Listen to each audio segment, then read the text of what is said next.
The White House press secretary is calling Donald Trump's response historic. Meanwhile, a new poll came out, and this poll says, according to ABC and the Post, 64% of Americans distrust Trump on the coronavirus pandemic as the approval declines as now cases are growing. But again, the White House press secretary herself says that it's a historic response. Those numbers that I just gave are certainly historic, but I would not call Donald Trump's response historic. So this is Kayleigh, our press secretary, the president's press secretary yesterday. Listen to what she said. I got to laugh at this. She said, we can't let science stand in the way of reopening schools. Have a listen to this. She didn't actually say that. The president has said unmistakably that he wants schools to open. And when he says open, he means open and full, kids being able to attend each and every day at their school. The science should not stand in the way of this. The science is on our side here, and we encourage for localities and states to just simply follow the science, open our schools. Yes, she did. We just played it. No, she didn't just say that. What did she say? She said the science stands on our side. It shouldn't stand in the way because the science is on our side, Brian. That's not what she said. Yes, she did. That's exactly what she just said. No, she didn't. She said the science. She said. Okay, she said the science shouldn't stand in the way. And the science is on our side. Did you not?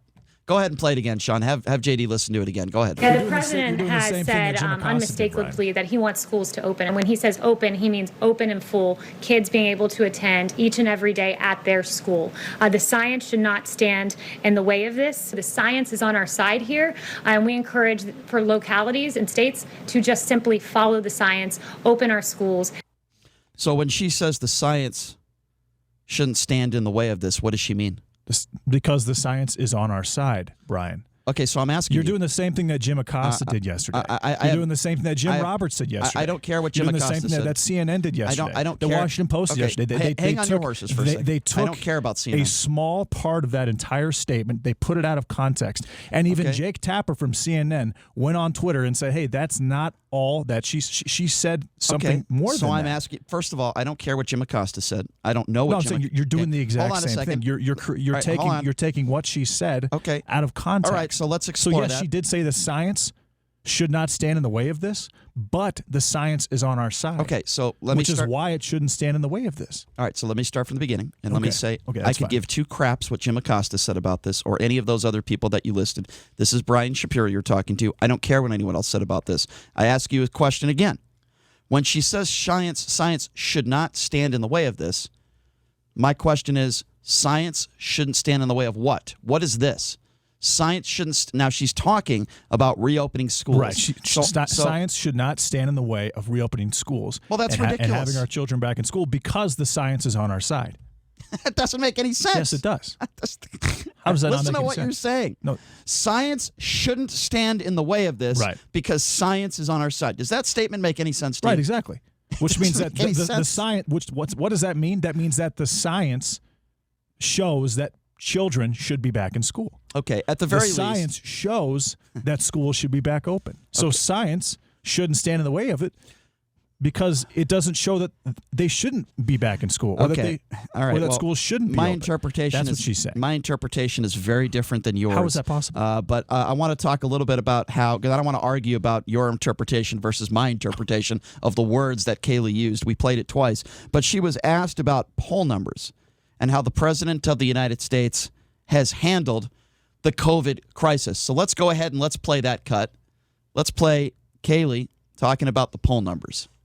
So that would be a question for the campaign when it comes to campaign polling. But what I would say is we believe this president has great approval in this country. His historic COVID response speaks for itself with delivering on ventilators and testing, leading the world in the amount of testing we've provided, therapeutics, the 13 vaccine candidates, the Moderna example that I pointed out to you. This president's response has been historic, and we believe his support in this country reflects that. But with pertaining to battleground polling or campaign-related polling, I'd refer you there. All right, so here's the deal. If you want to talk about semantics and the whole science comment, okay, fine.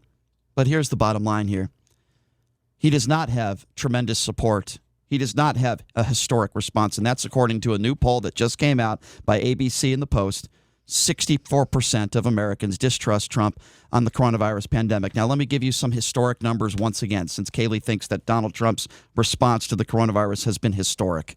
We just had 77,000 cases today across the country. That is a record in a 24-hour period. Also, the loss of life yesterday. Close to 1,000 people died. It was actually 1,002 the day before that, though, Brian. That is the biggest increase since June 10th.